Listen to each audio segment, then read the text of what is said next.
Hi, everyone. This is Jeff Clark with a new episode of the Pater Podcast. And I have a question for you to start this one off.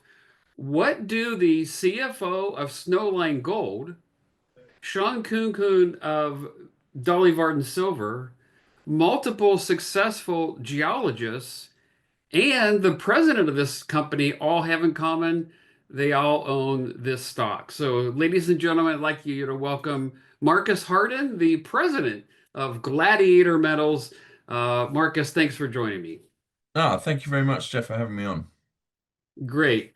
Now, full disclosure for everyone, this is a sponsoring company of our site, but as many of you know, many ask, few are chosen. We do get a lot of requests. We turn down many.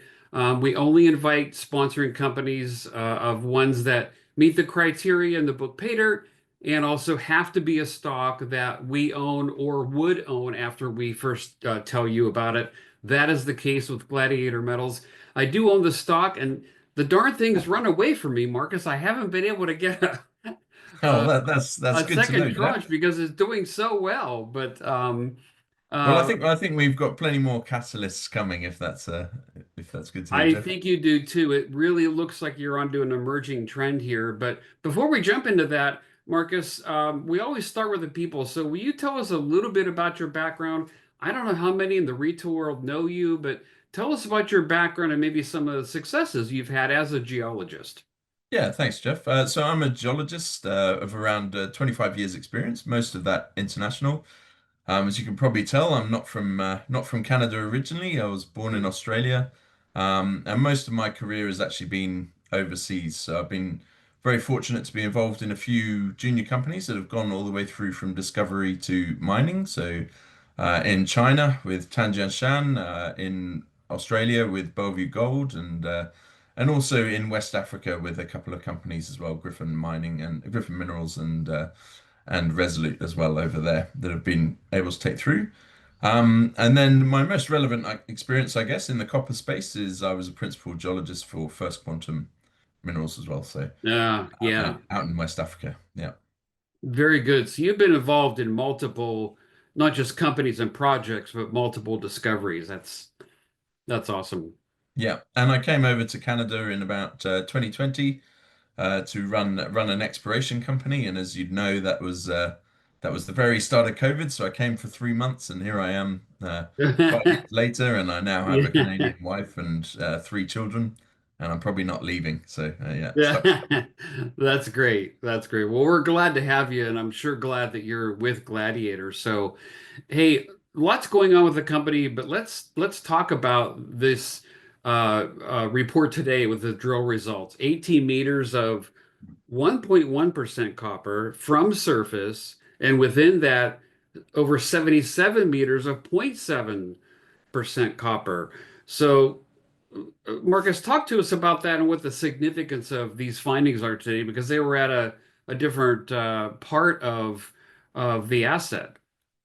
That's right. Yeah. So as you're sort of touching on there, Jeff, we've got sort of two strings to our activities at the moment. So the main part of our work is on determining a NI 43-101 maiden resource at Cowley Park, which is our lead prospect.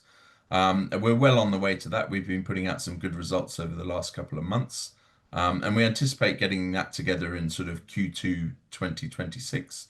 But the other aspect we've been working on, which we're sort of keen to get this story going out there, is we're starting to test multiple targets along the 35-kilometer trend that we have under tenure at the moment.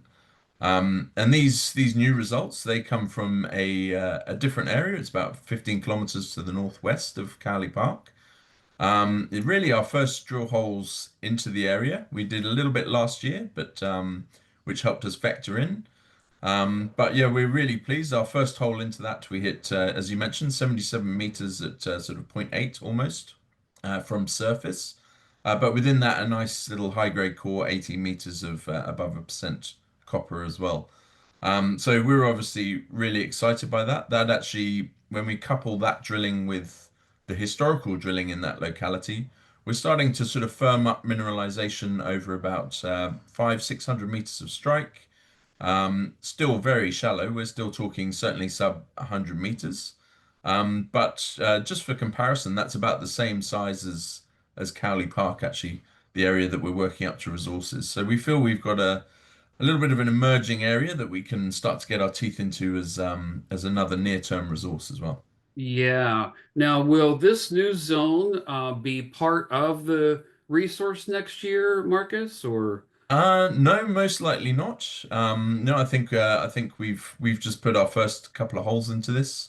Only three as part of this program. Really, just well, first of all, determining is it mineralized? Is it something? Are we seeing similarities to other encouraging areas? And I think, but given the results of that, we've actually committed to a further 5,000 meters on the target, which is a much more substantial program. And we'll be going back to that probably in the next month or two. that's great. So I have a question for you. Is it possible that you're getting such good drill results in these outlying areas that maybe you delay doing the initial resource I until think, you yeah, that's absolutely a possibility, Jeff. And I think it's not just these outlying areas as well. We're starting to push significant step outs on Cowley Park itself as well. And if yeah, we start to see mineralization, we're doing a 250-meter fence to the east of Cowley Park.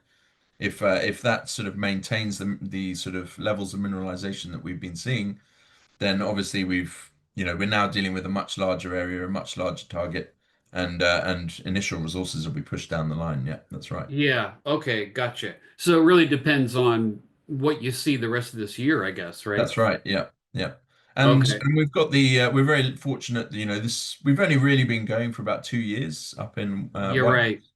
right. And this is really the first time we've had a sort of substantial budget that's allowed us to start really testing the blue sky potential.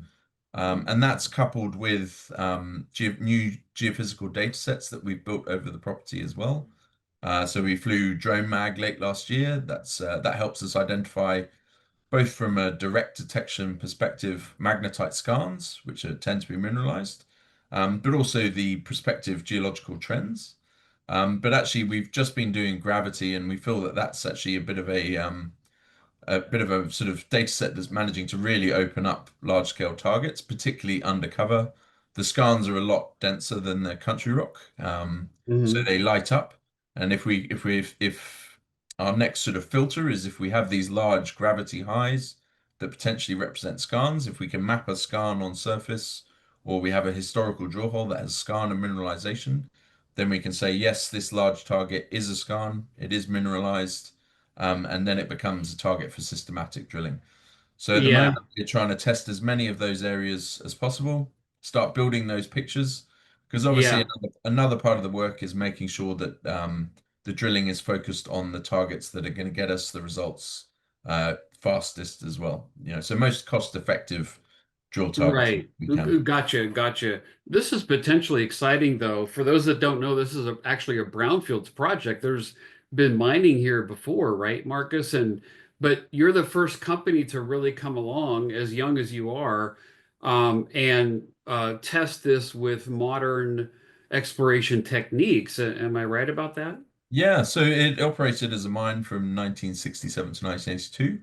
Fairly small scale and mostly underground, but the grade was good. So 10.5 million tons were pulled out of the project, but at around 1.5% copper and coming on a gram a ton gold as well. So quite high grades. Um, but I think after that, it closed down in a low copper price environment. The tenements fell apart, and actually they were put together back together over a period of about 40 years. And we're really the first company since then to be able to look at the whole tenement package. Right. But even when we came in 2 years ago, there was no digital data for the properties. There was very limited sort of recent work and certainly no modeling. And so it's been a bit of a forensic exercise for us building up those old data sets, Yeah. converting them from PDF to paper to into 3D models. And yeah, we've been really pleased at sort of the advanced level of targeting that they were Yeah. doing in 1982. That's given us our lead projects. But we can now bring, as you mentioned, Jeff, now we can bring additional modern data sets to the picture to really explore the potential of this belt. That's great. I'm excited about the possibilities here. There's a lot of potential, it seems like to me. But Marcus, give us kind of the big picture view. How much more drilling are we going to see this year? But where do you see this thing going? Can you comment on something like that in general terms? I know you can't be specific, and it's a forward-looking statement, but Yeah. Yeah. what might be here? What are you guys looking for? What do you think? Where do you think this is going? So we've currently got three drill rigs out, but it'll be joined by a fourth next week. Oh, Um, great. and we'll be pretty much drilling through to the end of the year. We're fully financed. We've got about $13 million that in the bank as well. So we're going at that. Coupled with that will be additional geophysical data sets, testing downhole. We're very confident that we've already got something of significance at Cowley Park. Mhm. We're still talking, fairly moderate size copper deposit, but I think what sets us apart is the grades we've been hitting. We've been getting multiple intercepts above 1.5% copper. The other thing to note, I think, is that we've only really been talking about copper. But that's despite us getting significant credits from molybdenum and silver in particular, but also an Uh-huh. emerging gold story at Cowley Park as well.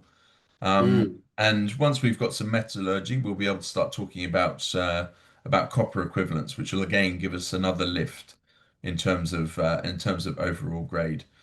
So I think we're very close to infrastructure. We're going to have good grades, and really we're scratching the surface.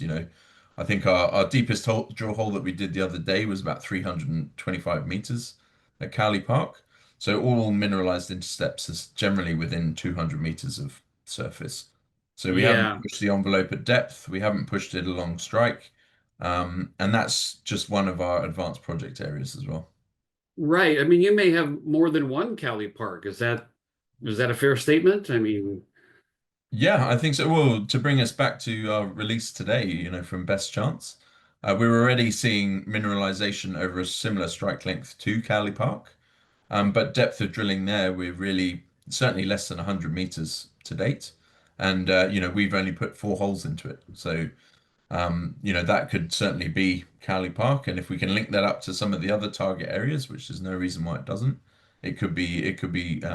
yeah, mm, scale bigger as well. yes, yes, absolutely. So, well, Marcus, we'll wrap this up. If you have a story for us, I'd love to hear that. My dad, if you don't know, he was actually a gold prospector, and one of his best stories is, when you're out in the woods, there's no outhouse. So he's up against a tree holding the toilet paper, doing his business, and of course a bear comes along right about then. So that Yeah. was that was a fun story from him. So.